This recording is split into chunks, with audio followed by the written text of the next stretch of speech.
Seni imanla aktardım, eşitliğim nur sözünden ben almadım.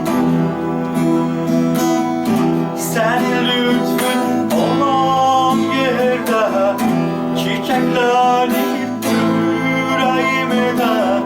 Senin sevgin nefretin beni yaşadı.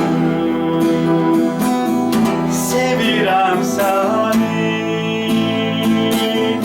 sənə bağlıyam qəlbim ilə xilaskarım. Hər bir sözün mən yaşadım. Bütün canımla,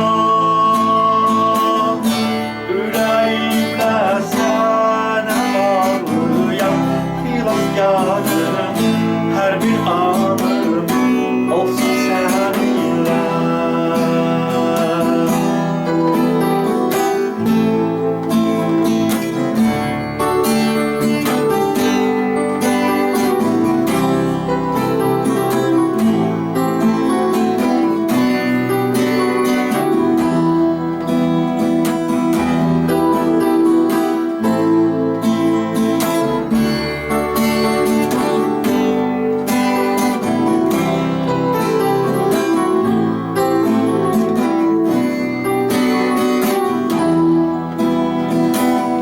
Bağışladın günahları, bak ettin sen de günahkarı.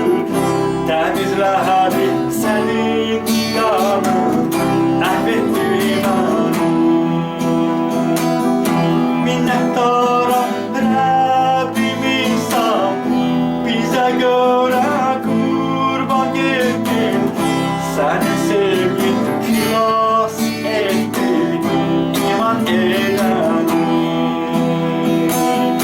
Sevirəm səni,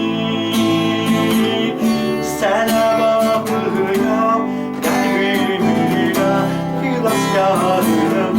Hər bir sözün mən yaşadım. Bütün canımla,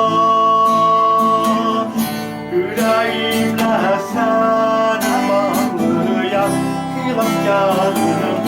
Hər bir anım olsun səninlə.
olsun seninle.